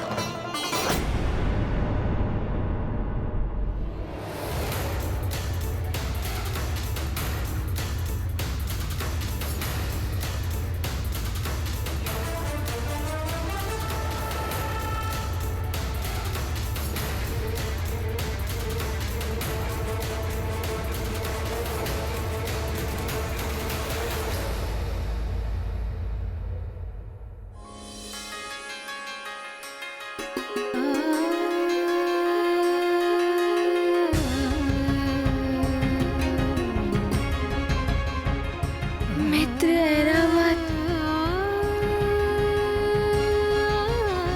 मित्र ऐरावत,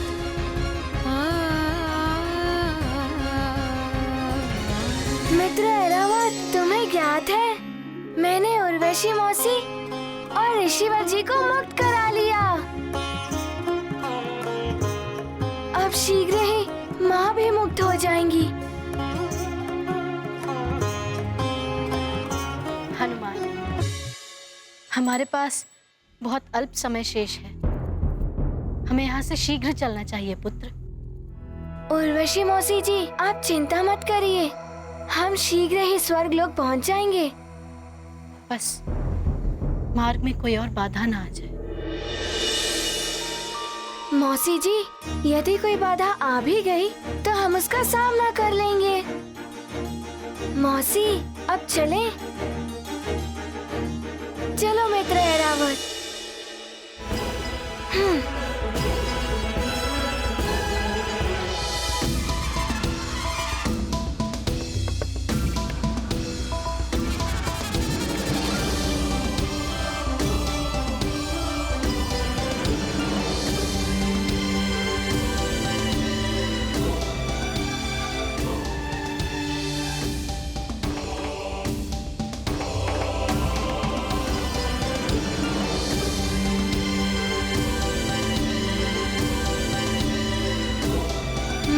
मैं आ रहा हूँ आपको मुक्त कराने, फिर हम चलेंगे अपने सुमेरु।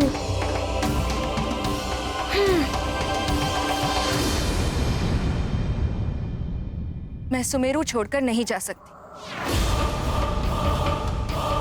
आप चाहें तो मुझे कारागार में डाल दो, किंतु मैंने हनुमान को वचन दिया था कि जब तक वो लौटकर नहीं आ जाता मैं यहीं रुकूंगी। इसलिए मेरी ये विनती है कि मुझे मेरे वचन का पालन करने दिया जाए।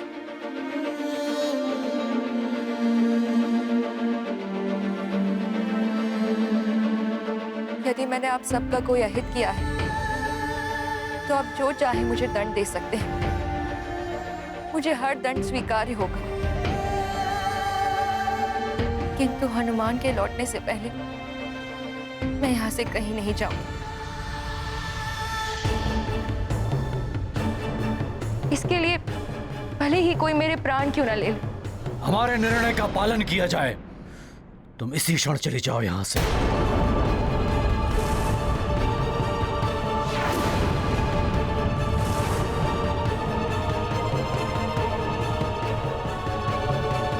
मैं चली जाऊंगी महाराज, किंतु आपने मुझे स्त्री समझकर क्षमा कर दिया। अब मेरी ये विनती भी स्वीकार कर लीजिए, मुझे हनुमान के लौट कर आने तक यहाँ रहने की अनुमति दान कर दीजिए। मैं सदैव आपकी आभारी रहूंगी। यदि तुम यहाँ रहोगी तो संभव है कि अब तुम्हारा भेद खुल जाने के पश्चात कोई राज परिवार से प्रेम करने वाला तुम पे आक्रमण न कर बैठे। तुम्हारे लिए उचित यही होगा कि तुम ये राज्य और सुमेरु छोड़कर चली जाओ।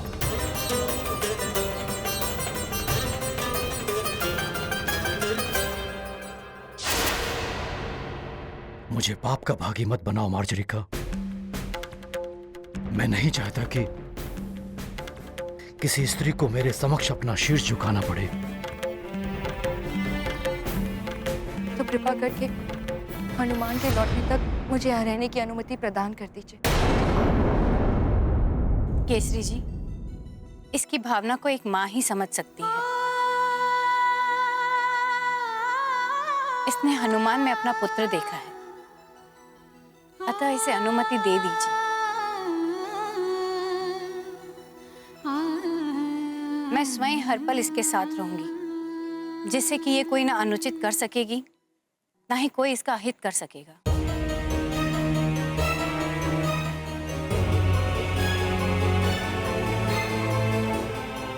तुम कुछ दिन और यहाँ रुक सकती हो, किंतु हनुमान के आने के पश्चात तुम्हें यहां से जाना होगा।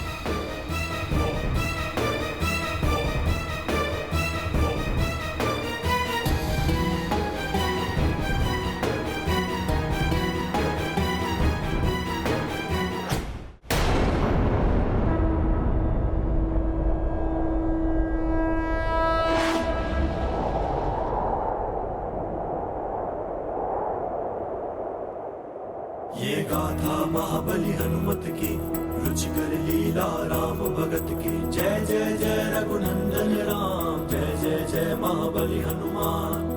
उर्वशी को मुक्त कराया, यक्षराज से उसे बचाया। हनुमत पुत्र धर्म निभाते, पुलकित होकर स्वर्ग को जाते। अब ना होगी कोई बाधा, मुक्त होंगी अंजना माता। मातृ प्रेम वो अमूल्य धन, जिससे तृप्त होता जीवन। ये गाथा महाबली हनुमत की, रुचिकर लीला राम भगत की। जय जय जय रघुनंदन राम, जय जय जय महाबली हनुमान। जय जय जय रघुनंदन राम, जय जय जय महाबली हनुमान। हनुमान, हम वर्धमान द्वार से स्वर्गलोक में प्रवेश करें। जैसी आपकी आज्ञा मौसी जी।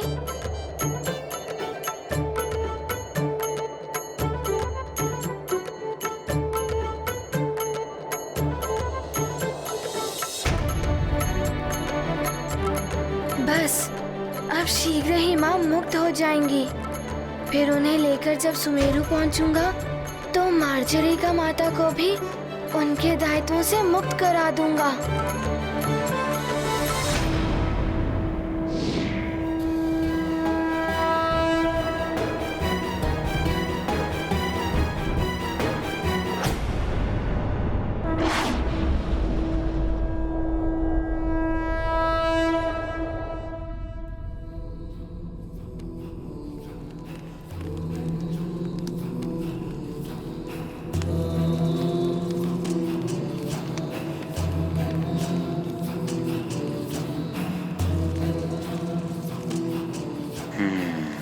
सूर्यास्त।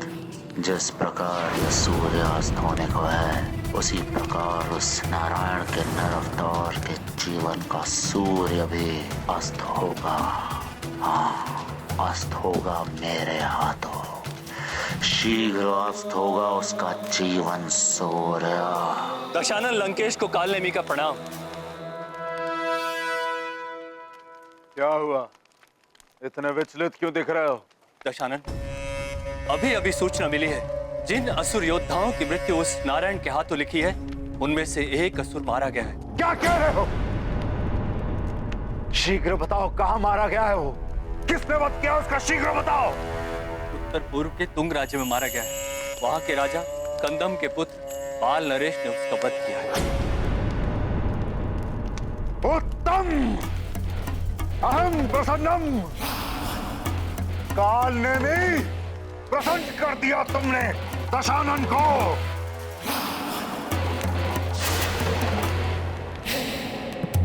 ओ, नारायण के नर अवतार का ज्ञात हो ही गया।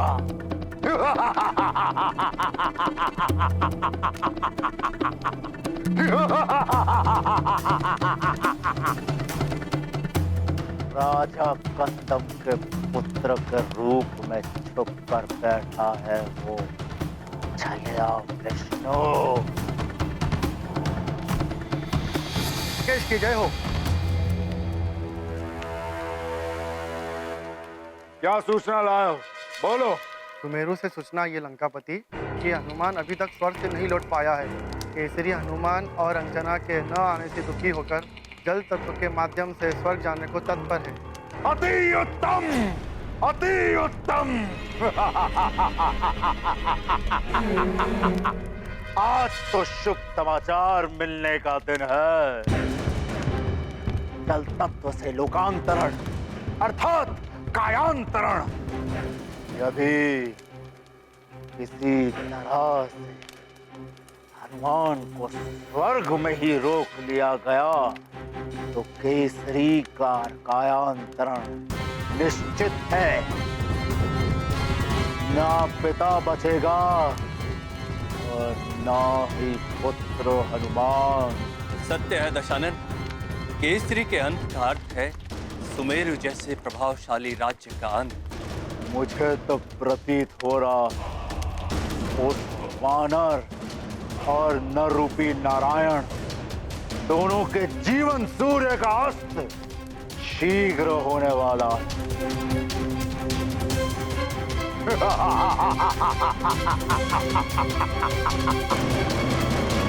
केसरी का कायांतरण उस हनुमान की पराजय है, उसका धरती पर अंत और उस वानर के अंत के पश्चात उस नर रूपी नारायण के अंत में विघ्न डालने वाला कोई बचेगा ही नहीं।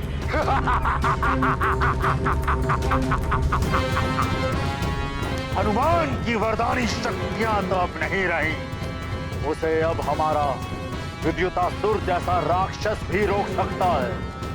मेरा महाबली राक्षयोद्धा विद्युतासुर। तुम जाकर हमारे सेनापति प्रहस्त को संदेश दो कि हनुमान को रोकने के लिए हमारे विद्युतासुर और उसकी सेना को शीघ्र भेजा जाए। जो आज्ञा लंकेश। जानने में तुम हमारे उत्तर पूर्व स्थित तुंग राज्य चलने की व्यवस्था करो। वहां उस नर रूपी नारायण का अंत हम स्वयं अपने ही हाथों करेंगे। अवश्य लंकेश, अवश्य।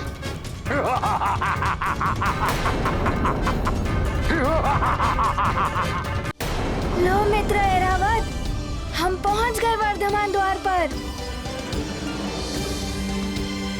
अरे देखो, हनुमान जी आ गए। हनुमान जी आ गए? मैं स्वर्ग में सूचना देता हूँ। हाँ, वर्धमान द्वार पर हनुमान जी आ गए। वर्धमान द्वार पर हनुमान जी आ गए हैं। हनुमान,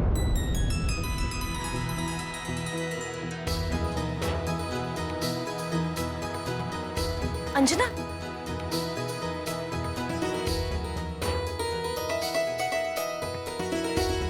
क्या हुआ अंजना? एकाएक उठकर यहाँ क्यों चली आई?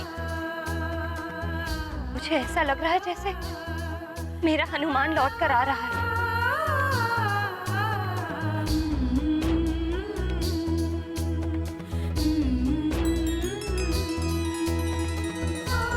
माँ को पुत्र के आने का आभास हो जाता है अंजना। अवश्य ही तुम्हारा हनुमान आ रहा हो।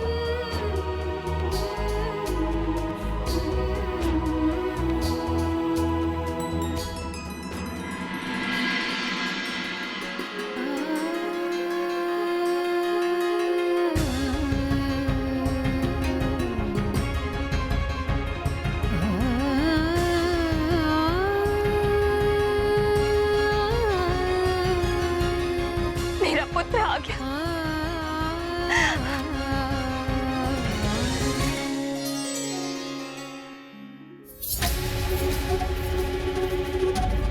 हनुमान लौट आए।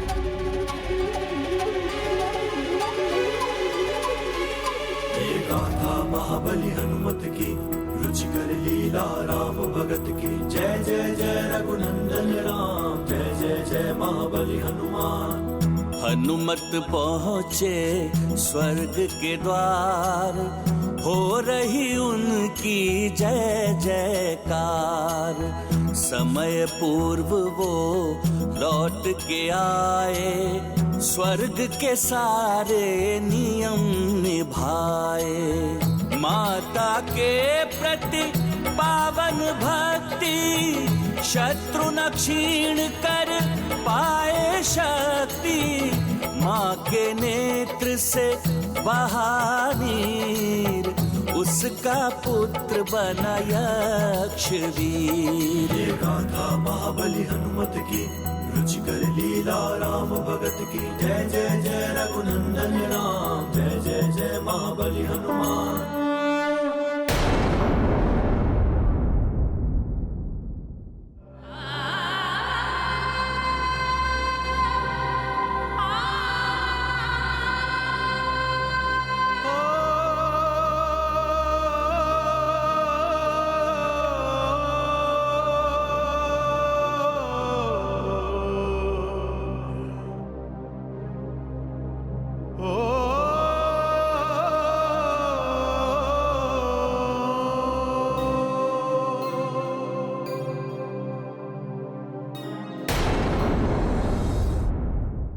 ऐसे और भी मज़ेदार वीडियो के लिए हमारे चैनल को लाइक, शेयर और सब्सक्राइब करें।